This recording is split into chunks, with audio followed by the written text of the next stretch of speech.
Es el título de nuestra conferencia en esta tarde, Errores Económicos.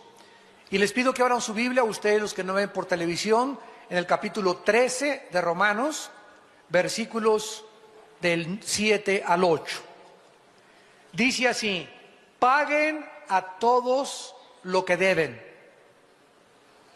Al que tributo, tributo. Al que impuesto, impuesto. Al que respeto, respeto. Al que honra, honra. No debáis nada a nadie, nada, sino el amaros unos a otros, porque el que ama al prójimo ha cumplido la ley. El 29 de septiembre de este año, del 2008, la bolsa de valores Dow Jones cayó 777 puntos. Yo decía en una conferencia anterior que no es una coincidencia de que el día que cayó en 777 puntos la bolsa de valores es el día que se estaba celebrando el Rosh Hashanah, que es la fiesta de las trompetas de Israel. Así que de una forma coincidencial, Dios está mostrándonos de qué forma el mundo comienza a caer y de qué forma las fiestas de Israel, que la mayoría caen en el mes de septiembre, es Yom Kippur, las trompetas, y Sukkot, es el mes también cuando nació Jesucristo. Jesucristo nació en el mes de septiembre. Todos sabemos que no nació el 24 de diciembre. Esto es una fecha simbólica que el Papa Gregorio, cuando cambió el calendario solar, estableció como la fiesta del Rey Sol. Y nosotros los cristianos celebramos el 24 de diciembre para aprovechar, ¿verdad?, en juntarnos, en darnos regalos, en hablar de Cristo. Y pues para nosotros lo más importante es que ya nació en nuestro corazón. Así que no importa el día que lo celebremos, lo importante es que haya nacido en tu corazón.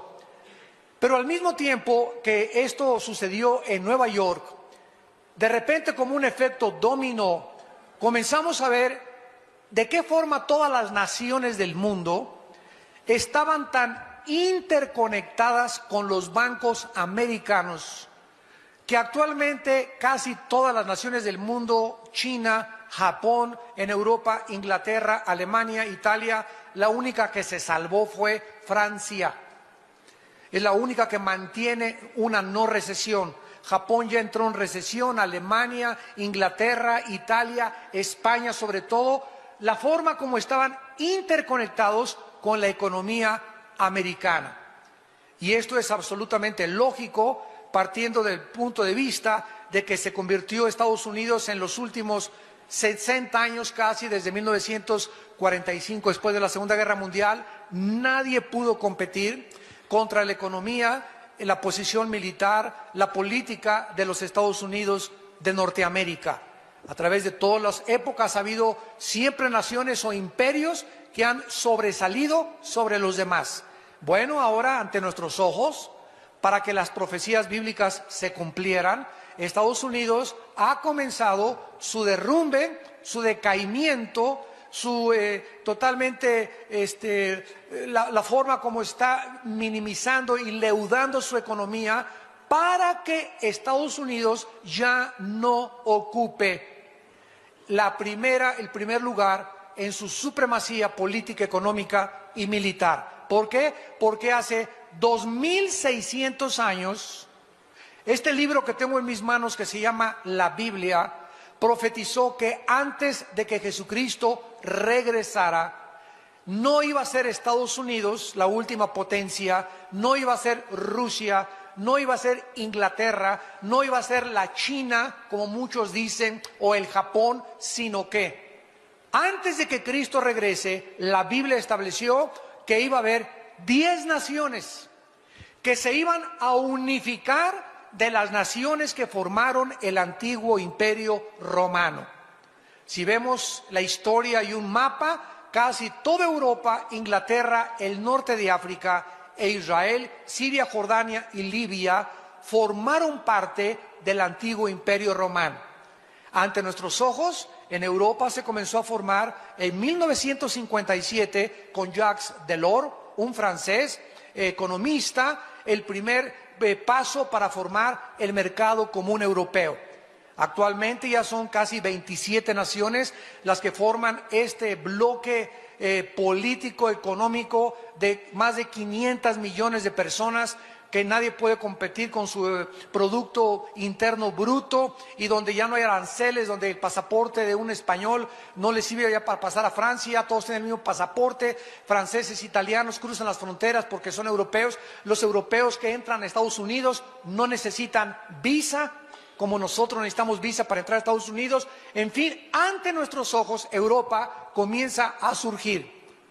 Bueno, la Biblia dice que si actualmente, por ejemplo, en Estados Unidos, ante esta última elección que acaba de tener, han votado por un hombre que no ha hecho nada, no ha hecho absolutamente nada el candidato que ganó la presidencia, no ha ganado ninguna guerra, no ha sobresalido en la Segunda Guerra Mundial ni en la de Vietnam, no ha hecho ninguna labor social ni altruista para el país, y sin embargo la gente se está inclinando hacia él como la esperanza, el salvador de la economía norteamericana, sin que haya hecho nada ni haya demostrado a este momento nada. Ahora imagínense ustedes cuando surge el anticristo y haga señales y milagros y prodigios mentirosos. El mundo está preparado para hincarse delante de él y decirle: ¿quién como tú? Como dice Apocalipsis capítulo 3. Entonces, si a un hombre que no ha hecho nada, la gente ya lo ve como un Dios, ¿qué será de ese personaje, el anticristo, que traiga la solución a la economía internacional? Que traiga la solución al problema entre árabes y judíos, que traiga la solución ante el flujo del petróleo al occidente, al flujo del gas al occidente, y que se nivelen las circunstancias, y cuando digan paz y seguridad, cuando el mundo crea ya que gracias a este hombre, el anticristo, ya podemos, como dice en Lucas 12, la historia del rico insensato: alma mía, muchos bienes tienes, descansa porque ya no tengo por qué preocuparme. Cuando el mundo diga, ahora otra vez la economía se recobró, ya no tengo por qué preocuparme, ya ni a la iglesia tengo que ir, entonces vendrá, dice Primera de Tesalonicenses capítulo 5, destrucción repentina, como ladrón en la noche, y no podrán levantarse. Vendrán años de tribulación y los juicios de Dios como nunca se habían visto. Esta caída y este colapso de la economía actualmente nos está preparando Dios para que los próximos años, esta no es la caída que habla de Estados Unidos, que habla la Biblia, perdón. Esto no es el colapso económico de Apocalipsis 6 de los sellos, que habrá una libra de trigo por un denario y 2 libras de trigo por un denario, donde habrá un hambre increíble en el mundo. Esto es solamente un inicio donde esta economía, vuelvo a repetir, se va a recuperar.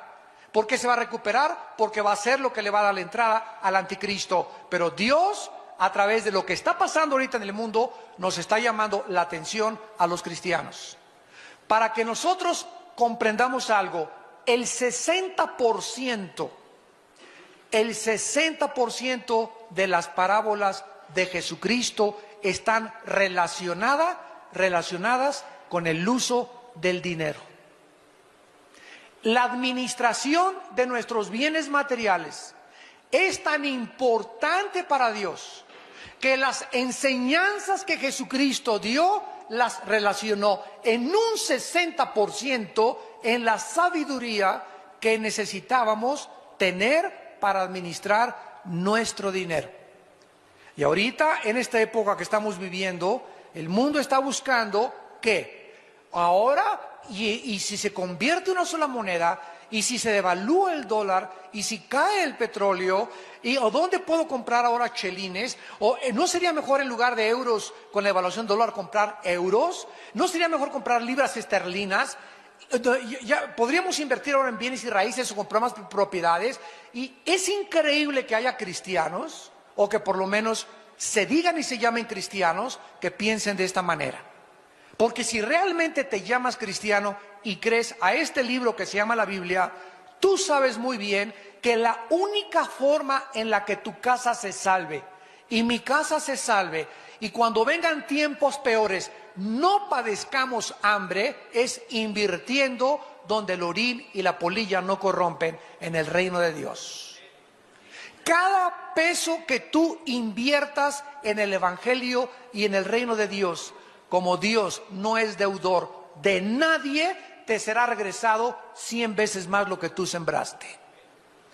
Y esta es la razón por la cual en esta mañana, esta tarde, quiero compartirles a ustedes algunos principios de errores de administración del dinero, en la cual todos nosotros hemos caído, para que podamos levantarnos y no vivir en incertidumbre, ni en deudas, ni con problemas financieros que muchas veces hasta el divorcio producen en un matrimonio, y que ya no tienes, que tus hijos tienen que salir de la escuela para meterse a trabajar, etcétera, etcétera. ¿Y todo por qué? Porque no oímos a la palabra de Dios. Vamos pues a ver pues la importancia de conocer estos principios para vivir una vida llena de tranquilidad, de seguridad, sin temor del futuro. El primer error que podamos cometer en la vida cristiana es endeudarse. Endeudarse. Proverbios capítulo 22, versículo 7. Dice el rey Salomón en Proverbios 22, versículo 7.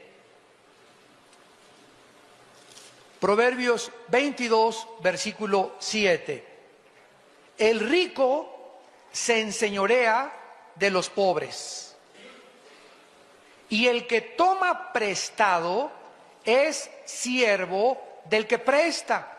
En otras palabras, Dios le había prometido a Israel: hijos míos, pueblo mío, yo quiero que seas cabeza y que no seas cola. Yo quiero que tú prestes y no quiero que tú pidas prestado. Yo quiero que seas cabeza y no quiero que te pisen y que seas los pies. Pero si ustedes obedecen mi palabra y siguen mis mandamientos, joven fui y he envejecido, y no he visto justo desamparado, ni su descendencia que mendigue el pan. En otras palabras, ¿qué nos dice la Biblia? Cuando existe alguna persona que se llame cristiana y que llegue la necesidad de pedir prestado, significa que esa persona tiene un problema de administración del dinero. 2, significa que esa persona no está usando con sabiduría los bienes que Dios le ha concedido administrar. Tal vez está robándole a Dios sus diezmos. Y 3, puede ser también que esa persona esté robando y no haya pagado, o pidió prestado antes y no ha pagado lo que él debe, por lo cual la maldición lo comienza a seguir durante toda su vida, porque la Biblia dice: el pecado te alcanzará. Dios no quiere pues que sus hijos vivan con deudas, y las razones detrás de este mandamiento existe la sabiduría de Dios. ¿Qué hay de malo con vivir con deudas? Bueno, en primer lugar, puedes ser explotado económicamente y mantenerte continuamente en deuda, porque tus intereses de tu tarjeta de crédito o del préstamo que solicitaste comienzan a subir tan rápido que pierdes el trabajo, y lo único que has pagado es el interés principal, sin que hayas acabado de pagar ni la letra de tu coche, ni tampoco la letra de tu casa, ni tampoco la cosa que tú pediste prestada. En Estados Unidos, por ejemplo, cuando mi esposa y yo llegamos hace 2 años, llegamos a un sistema que ahorita vemos que se está derrumbando, donde cuando yo llegué a Estados Unidos, pastores amigos míos me dijeron: fíjense ustedes nada más cómo podemos llegar a aceptar algo, aunque sea antibíblico, porque ya es normal en la cultura. Me dijeron cristianos en Estados Unidos: Armando, aquí no vayas a comprar al contado. Estados Unidos es un país donde necesitas historial, así me dijeron, historial crediticio.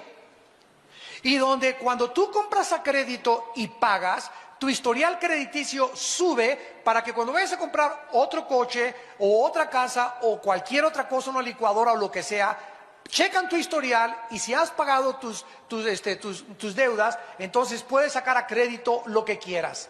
En otras palabras, Estados Unidos fue un país, ¿verdad? Porque ya la gente está abriendo los ojos, donde todo el poder adquisitivo lo tenías en tus manos. Que quiero un Corvette con $1,000 y $200 al mes, tienes un Corvette. Una casa de $350,000, deme usted $30,000 y me paga usted en 50 años, etcétera, etcétera. Y la gente comenzó a balanzarse, quiero esto, porque el mundo nos lo ofrecía con facilidades de pago. Y ahí vamos de baboso nosotros, de menso nosotros, a creer lo que el mundo dice y no lo que dice la Biblia. Y de repente viene el ramalazo, viene el juicio de Dios contra la ambición de los banqueros, contra la ambición de la gente, y entonces la gente comienza a reaccionar, y más de 750,000 viviendas, solamente en el estado de California, Nevada y la Florida, han sido embargadas. 750,000 casas les han sido arrebatadas a personas que no pueden pagar ya los intereses. No quiero que le deban nada a nadie, dice el Señor. Lo mejor en la vida, ¿verdad?, es comprar al contado. Ahora, si tú tienes un buen trabajo y tienes la oportunidad de comprar una casa o un terreno y dar el 30% del terreno, y tú sabes que en 5 años lo puedes pagar, y que si tú te mueres no le vas a dejar la deuda a tu esposa, porque tu esposa, ¿qué va si tú te mueres y cuelgas los tenis? Entonces sería una irresponsabilidad tomar una deuda cuando no tienes un colchón para poder pagar esa deuda, y que te puedas quedar a la mitad y te confisquen o te embarguen aquella propiedad o aquel bien material que tú pensaste que podías tener. En segundo lugar, cuando nosotros debemos, nos descalificamos para servir a Dios por una mala conciencia. La Biblia dice, no debáis nada a nadie. Imagínate que como pastor yo te encontré algún día y alguien me dijera, pastor, págueme lo que me debe. Imagínate, ¿verdad? Pues tendría yo un mal testimonio contigo. ¿Por qué? Porque te pedí prestado y no te he pagado. Y así pasa cuando nosotros llegamos ahí a la mesa también de cassettes. Me fui a estos cassettes, me fui a esta Biblia, me fui a este libro, o no solamente aquí, en cualquier lado, o a un hermano, me prestas 500 pesos y durante el último año te has hecho pato.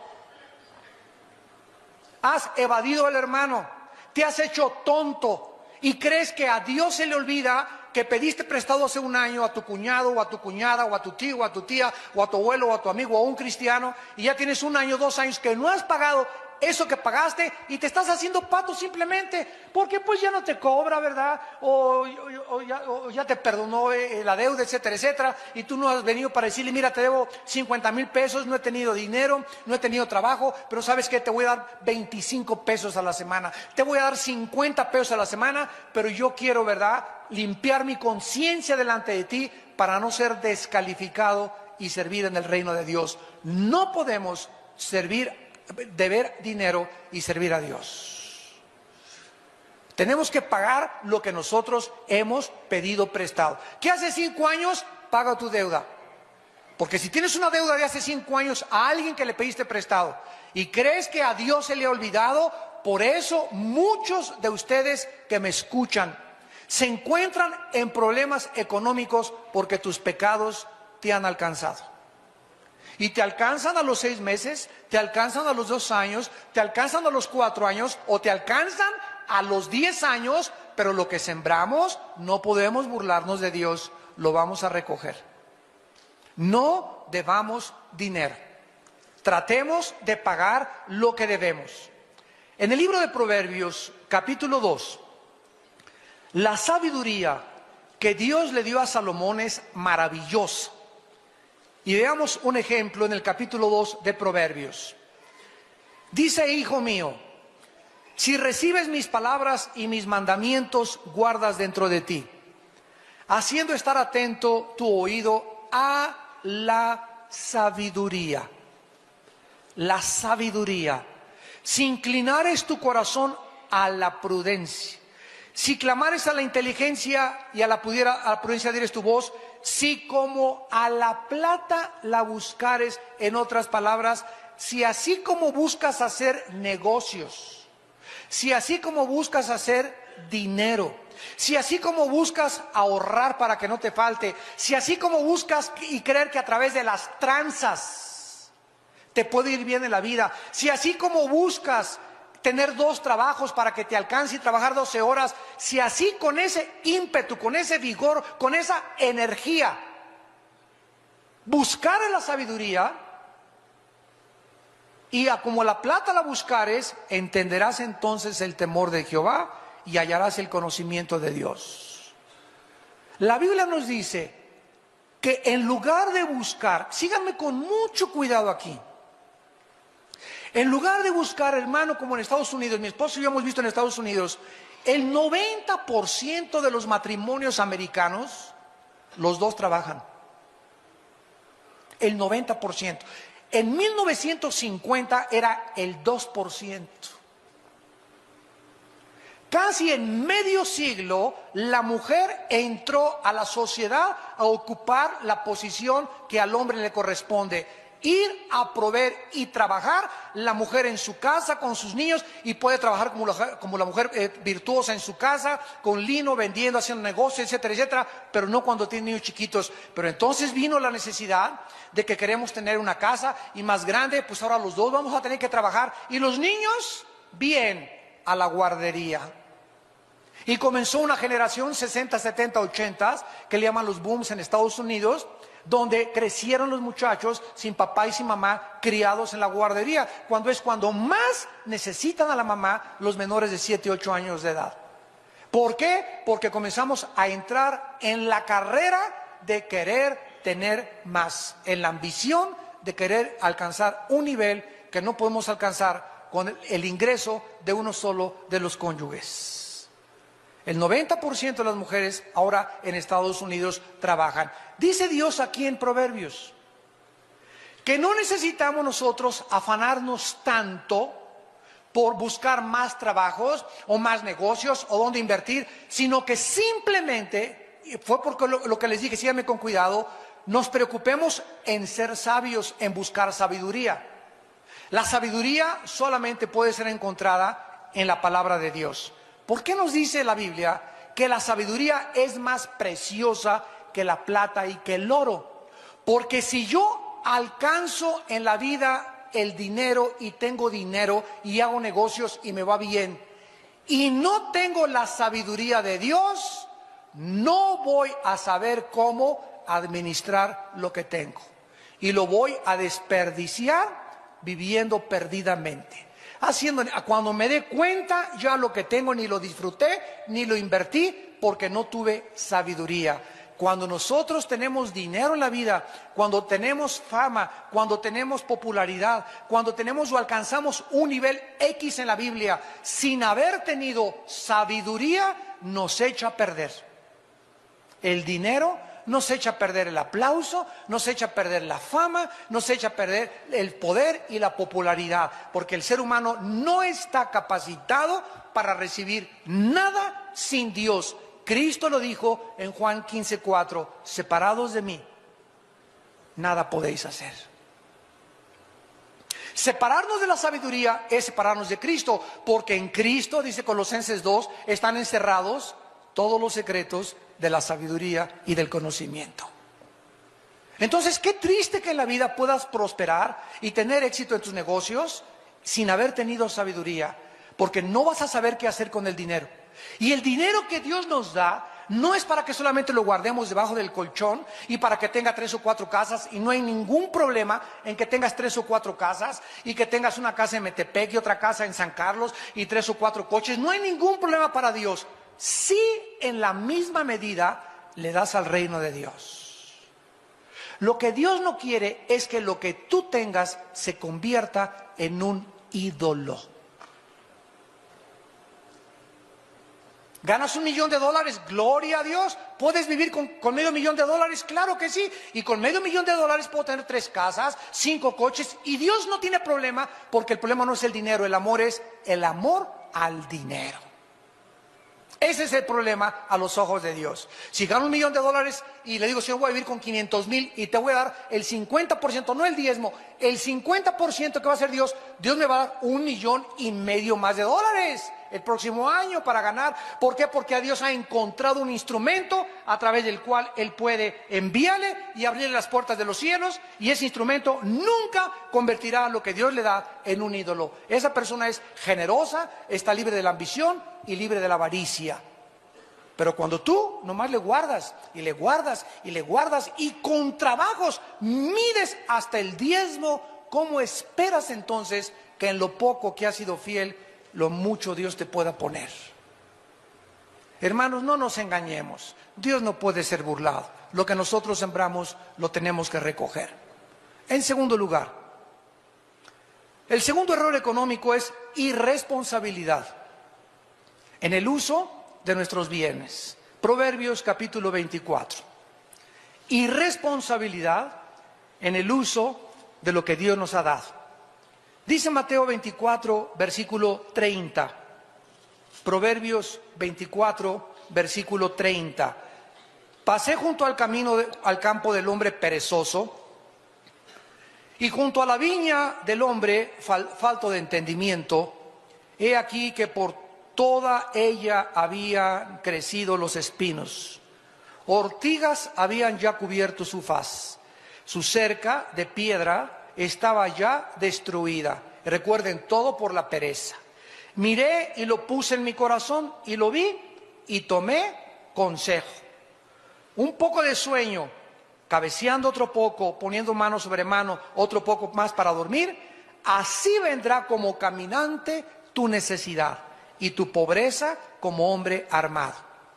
Dios en este pasaje nos ilustra lo que la negligencia y la pereza puede ocasionar cuando Dios nos da un coche. Si Dios me da un coche, en ese momento me hago responsable para darle mantenimiento a mi coche. Cambiarle el aceite, arreglarle los vidrios, que no traiga llantas ponchadas, que no traiga llantas lisas, y conforme vayan saliendo los defectos, se los voy arreglando, porque necesito que ese coche me dé un servicio. Pero si comienzo, la puerta le suena, el motor le suena, el techo se está cayendo, ahí se va, etcétera, etcétera, eres un perezoso, eres un negligente, eres uno que dice mañana. Si Dios te dio una casa y tu casa tiene una gotera desde hace 2 o 3 años, o de hace 6 meses, y tu esposa te dice, la chapa ya no funciona de la casa, y la cocina tiene esto, y ya tenemos la puerta del fregadero que está cayendo, etcétera, etcétera, y tú, ahí se va, mañana. Quiero decirte que eres un irresponsable en el uso de los bienes que Dios nos ha dado, porque lo que Dios nos ha dado no es de nosotros, somos administradores. Entonces, es importante que Dios me dé un saco, ¿verdad? Y ya tiene un hoyo, lo mando a surcir inmediatamente. Tengo zapatos, los tengo que traer boleaditos para que me duren. Se le cayó la suela, cambiarle la suela. Llego a mi casa y no aviento los calcetines que se paran como queso manchego ahí de 3 días que no te los has lavado, ¿verdad? La lavadora, cuido mi ropa, la doblo, la guardo, me preocupo por ello. ¿Por qué? Porque si ve Dios que en mis cosas pequeñas como mi ropa interior, mis camisas, mis corbatas, ahí se va y ahí lo tiro y no lo cuido y no me importa las manchas que tenga, ni me ocupo en ello, ni en mi casa, ni en mi coche, ni en ninguna otra cosa, ¿cómo espero entonces que Dios me dé más? Esta irresponsabilidad en los bienes es un pecado muy grande, porque es nuestra responsabilidad cuidar todo lo que Dios nos ha dado, dándole el cuidado, el mantenimiento adecuado a la casa, al carro, a la ropa, a nuestro cuerpo. Ya tienes 4 años con esa panza caminando así. ¿Y qué es nuestro cuerpo? Es el templo del Espíritu Santo. Y le sigues tienes esa panza de hace 4 o 5 años y sigues comiendo birria en la noche, patitas de puerco en vinagreta a las 12 de la noche, pizza hot a las 2 de la mañana, medio litro de helado. grasa, azúcares, etcétera, etcétera. ¿Qué eres? Un irresponsable con tu cuerpo. No lo estás cuidando porque crees que tu cuerpo es tuyo. Tu cuerpo no es tuyo. 1 Corintios 6, 19 y 20. ¿Qué no sabéis que vuestro cuerpo es el Espíritu Santo, el cual no sois vuestros? Habéis sido comprados por precio. Glorificad a Dios en vuestro cuerpo y en vuestro espíritu, los cuales son de Dios. Entonces yo adquiero responsabilidad. Oh Dios, mi cuerpo es mi máquina, me transporta, me lleva a todos lados. Lo voy a tener que cuidar, porque si me falta la salud, pues voy a tener que caer en el hospital, o acabar acá, o acabar allá. Y necesito mi cuerpo, necesito energía, necesito ánimo. Y si no tengo energía, no tengo ánimo. Y somos lo que comemos. Pero tú síguele con tu Coca-Cola, síguele con sus bebidas aseguradas. Ahora están de vida las bebidas Monster. Por cada Monster que te metes un 2% de elementos cancerígenos. No solamente me tomo un Monster a la semana o un Red Bull a la semana, y si lo juntan en 6 meses, en 8 meses vas a tener cáncer del páncreas, cáncer del hígado. ¿Por qué? Porque es puro químico. ¿Qué energía ni qué energía? Pamplinas, puras papas. Energía te la da la proteína, energía te dan los carbohidratos, energía te da la fruta, energía te dan el coliflor, la brócoli, las verduras. Eso es lo que nos da energía. Y beber 3 o 4 litros de agua diarios. Pero hemos abandonado nuestro cuerpo, hemos sido unos irresponsables. Pero viene un hermano que dice que ora por los enfermos. Hermano, sáneme mi ombligo para que me baje de peso. Y si no puedo bajar de peso, las farmacias están llenas de pastillas, de drogas para bajar. Cualquier pastilla que te vendan para bajar de peso es una droga. Que no te vengan con cuentos charros. Es cualquier chocho que te metas y que te digan para bajar de peso. No es cierto de peso. No hay dos cosas más que bajar de peso: dejar de comer y ejercicio. Todas las demás cosas son químicas y antinaturales. No te hagas el tonto, la tonta tú misma. Irresponsabilidad en el uso de nuestros bienes, de lo que Dios nos ha dado. Si usamos bien lo poco que tenemos, recibiremos más. Pero si lo poco que usamos está mal, también nos será quitado. Dice en Proverbios capítulo 25, en Mateo capítulo 25, versículo 29, Mateo 25, 29, el Señor Jesucristo, hablando ya de los últimos tiempos y de la situación de los últimos tiempos, dice Mateo 25, 29, porque al que tiene le será dado y tendrá más. ¿Tienes salud ahorita? ¿Tienes salud ahorita? No me levantes la mano. ¿Tienes salud ahorita? Te va a dar Dios más salud, porque la tienes, porque te has cuidado. No tienes ahorita salud, Dios no te va a dar más salud, porque no has querido tenerla. Y aún la falta de salud que tienes, Dios permitirá que te pongas más grave todavía, por haber descuidado el templo del Espíritu Santo. Dios no puede ser burlado. Lo que Dios nos da, Dios es para que lo usemos. Y al que se le da y lo usa, le da más. Y al que no tiene salud, al que no tiene dinero, eres pobre, vas a ser aún más pobre. No tienes salud, te vas a enfermar y te enterramos mañana. ¿Tienes salud? Dios te va a dar más salud. ¿Tienes dinero ahorita y lo estás usando para el reino de Dios? Espera que Dios en cualquier momento te dé y te multiplique más lo que tienes, porque es una ley espiritual. Y Dios no es hombre para que mienta, ni hijo de hombre para que se arrepienta. En tercer lugar, el tercer error económico es una vida centrada en el dinero, que es el error que hemos visto desde septiembre 29.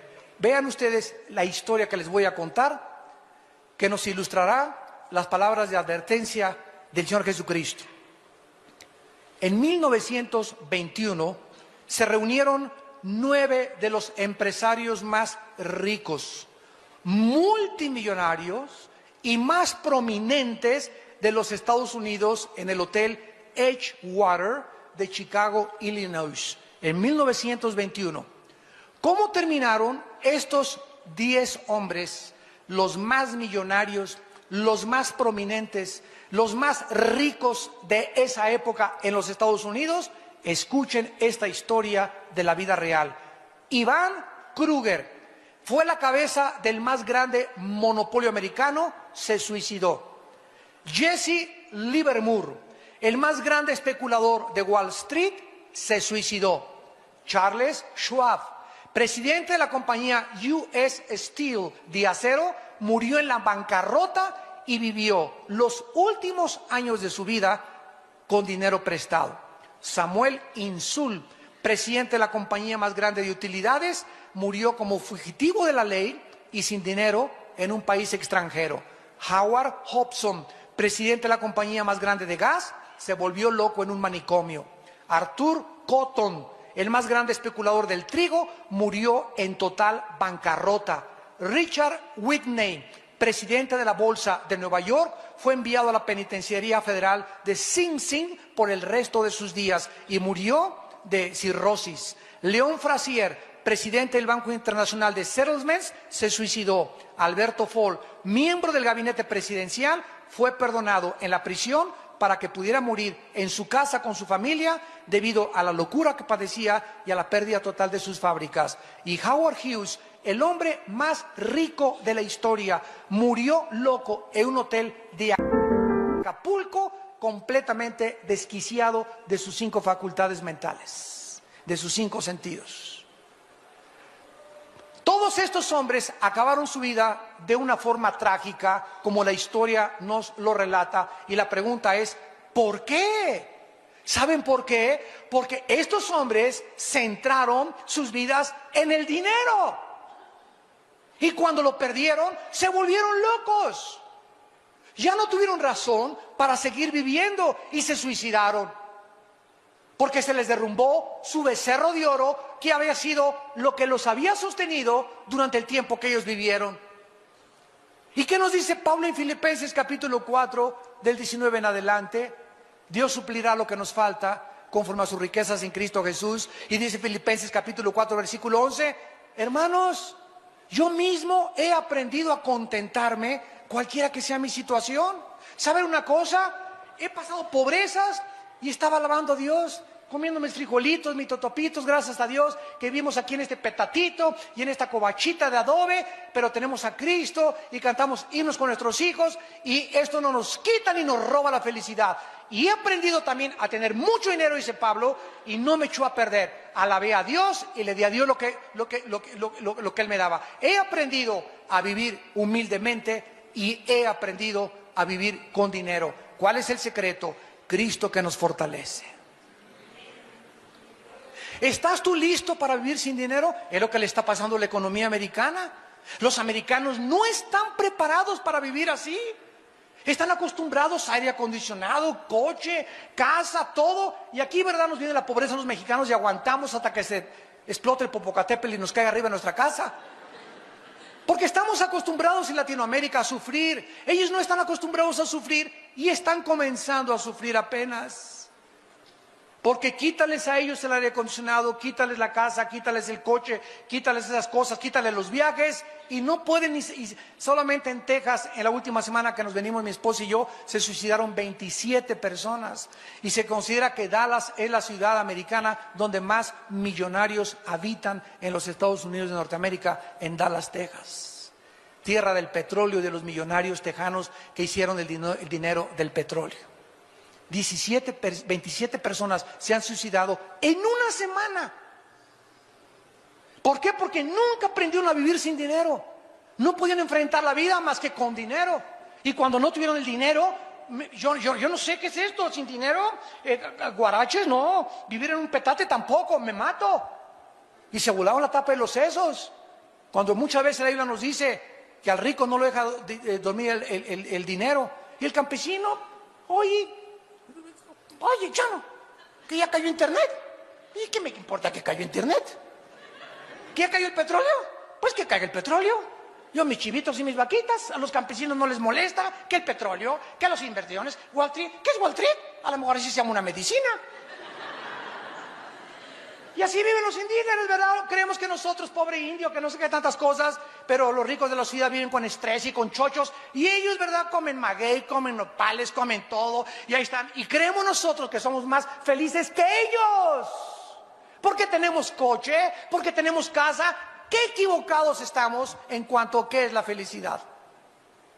¿Qué equivocados estamos? ¿Qué tontos somos de creer que los bienes materiales significan algo para ser felices?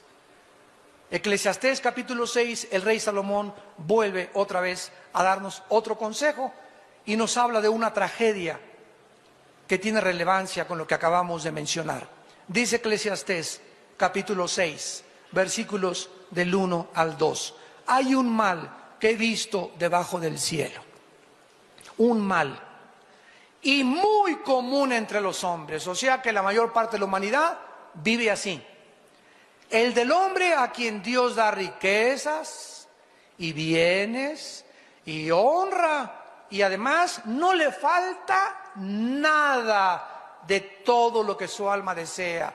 Aquí tenemos un hombre que, esos zapatos, cómpramelos, ese coche me gusta, me lo compro. O sea, aquí tenemos una persona que no hay nada que no pueda comprar. Todo su poder adquisitivo lo tiene en sus millones que tiene. Sin embargo, Dios no le da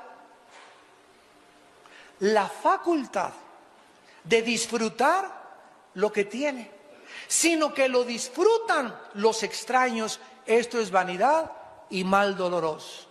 Así que no creas que porque ves a ese hombre en su limusina y a tu compadre viviendo en esa casa y las inversiones que tienen y ese hombre que tiene bienes y propiedades, no creamos equivocadamente, no seamos tan tontos de creer que porque alguien tiene su Mercedes y tiene esto, necesariamente van a ser felices.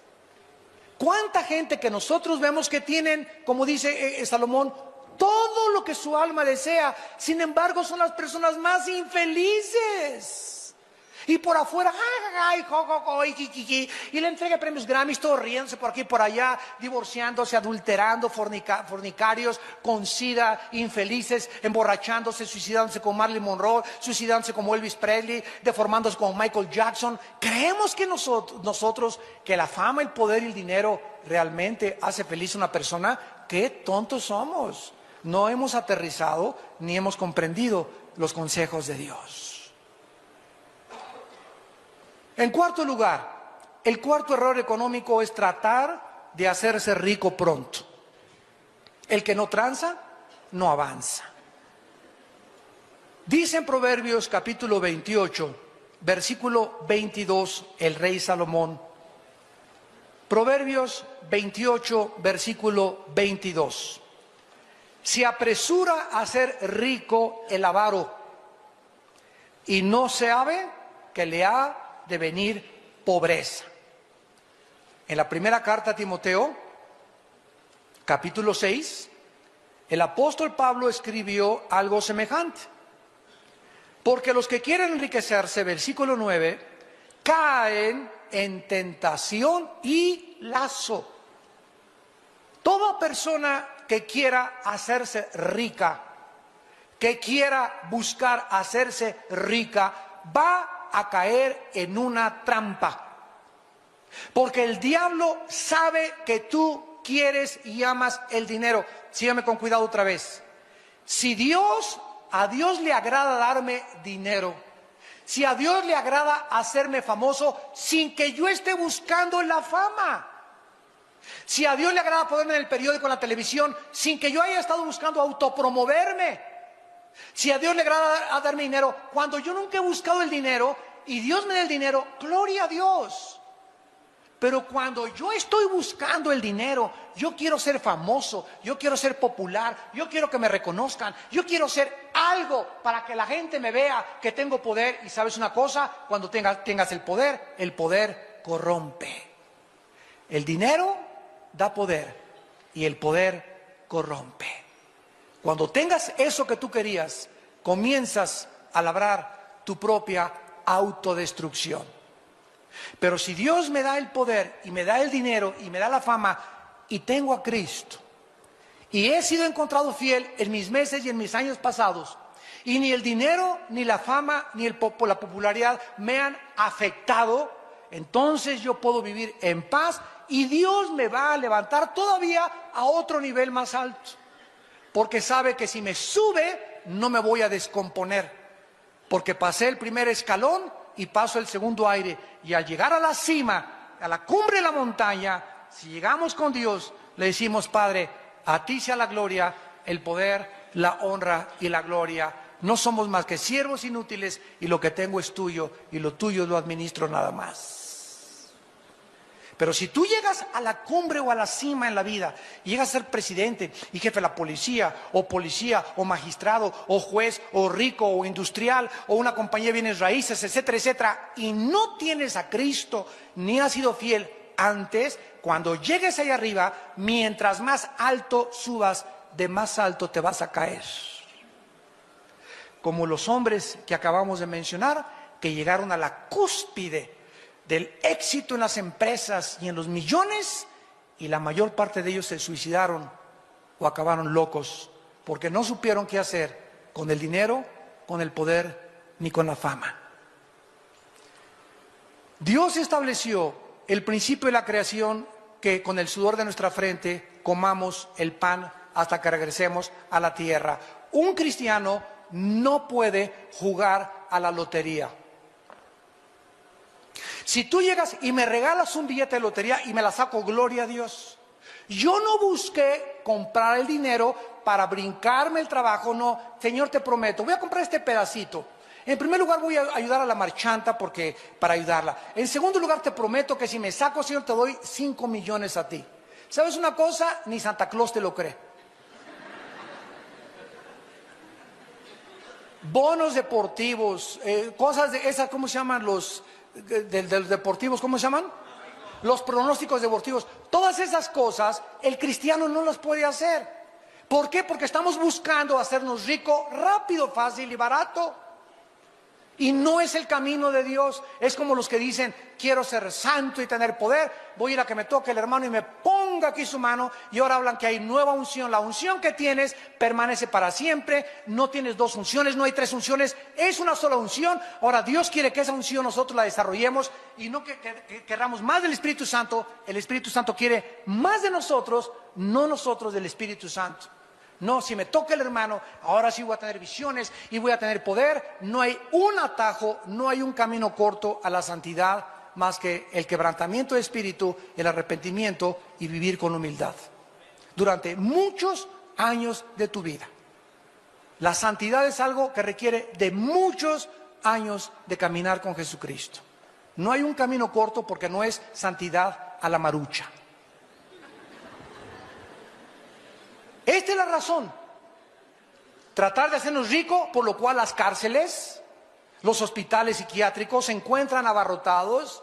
Miles, millones de personas que quisieron hacerse ricas a través del secuestro, a través del robo, a través del fraude, a través del engaño, a través de la tranza, etcétera, etcétera.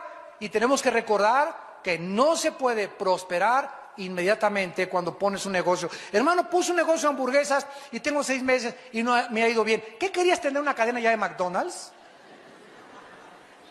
¿Saben ustedes que el que puso la cadena de McDonald's comenzó en un garage en Estados Unidos, y hasta los 5 años de vender hamburguesas puso un local más grande? Hasta los 10 años comenzó a prosperar. A los 15 años de vender hamburguesas comenzó a formarse la cadena de McDonald's. Y tú quieres con tu puesto de tacos a los 4 o 5 meses prosperar. ¿Sabes una cosa? Requieres, en primer lugar, si pones un negocio, sé honesto. No metas chicharrón por chile ni chile por chicharrón. Vende lo que tienes. Un termecánico, no diga: necesita usted un acumulador, cuando no necesita un acumulador. Sé honrado y no cobres de más, y sé justo. Y vas a sufrir al principio por ser honrado, es verdad, pero Dios te está probando.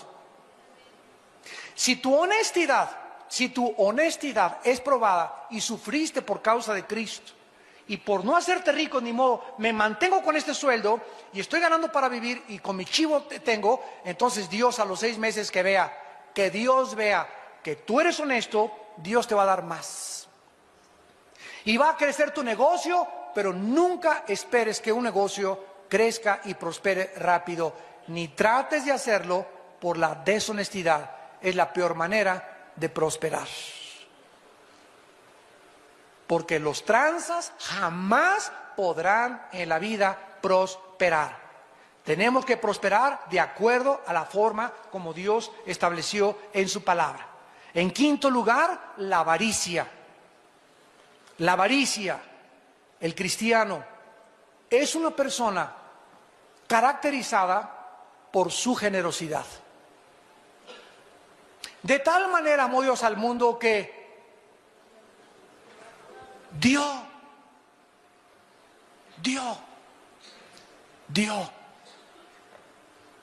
Juan 3:16, el versículo más grande de la Biblia. De tal manera amó Dios al mundo que Dios nos demostró dándonos lo que más le importaba del universo, a su Hijo unigénito. Y si yo he recibido de Dios lo que más grande era para Dios y lo que más significaba para Dios, y Él me lo dio a mí, ¿cómo habría yo no de ahora caracterizar mi vida por buscar a quién darle? Comida, ropa, al reino de Dios, y comenzamos a ser caracterizados, ¿verdad? Invitamos a alguien al restaurante y pagamos nosotros la cuenta. ¿Por qué? Porque Dios nos bendice pagando la cuenta. Porque Dios nos bendice cuando ayudamos a alguien que tiene necesidad. Porque Dios nos bendice cuando sembramos en su reino. Porque Dios no es deudor de nadie. Un cristiano no puede ser avaro. No hay un cristiano que pueda decir que es cristiano y no diezme. No puede ser. Hermano, pues es que yo vendo tortillas y lavo ropa. Y me dan $1 por cada pieza de ropa que yo vendo. Hermana lavandera, usted está muy pobrecita y anda en guaraches, y de ese peso que usted gana, ¿le diezma a Dios? No, hermano, ¿cómo quiere que diezme si soy tan pobre? Pues va a seguir aún más pobre. Porque de cada peso dele 10 centavos, de 5 pesos 50 centavos, de 10 pesos dele $1 a Dios de diezmo, y llega a la iglesia y diga, gané 10 pesos, ahí está mi diezmo, Señor. Pero si usted, aunque sea pobre, no le da al Señor, nunca saldrá de perico perro. Nunca, te quedarás aún y serás más pobre, y te enterrarán pobre también. ¿Por qué? Porque viviste bajo una maldición, viviste robando a Dios. Hay pobres avaros y también hay ricos avaros. No creamos que solamente los ricos son los que le tienen que dar dinero a Dios. Hay pobres, muchos que me escuchan también de televisión, que viven como viven por su avaricia, por querer juntar más y porque creer que si van a guardar más en el colchón y más en el banco, están asegurando su futuro. Las riquezas, dice Proverbios 28, son como un muro fortificado en la imaginación del rico. Y de la noche a la mañana, Dios deshace como polilla lo que nosotros tenemos y amamos. Y finalmente, en sexto lugar, la deshonestidad. Ser deshonestos. 2 Corintios 8:21. Ser deshonestos. 2 Corintios 8:21. Procurando hacer las cosas honradamente. No solo delante del Señor, sino también delante de los hombres. Tú trabajas para alguna compañía, sé honesto con el dinero que te dan. Te dan dinero para gastar, sé honesto con el dinero que te gastas. 5 pesos que te gaste de más, Dios te está viendo. No nos salimos con la nuestra, amados santos. No podemos engañar a Dios. Siendo tranza no vas a avanzar en la vida. Vas tal vez a corto plazo a prosperar y a tener lo que tú quieres, pero a la larga Dios te va a juzgar y tus pecados te tienen que alcanzar.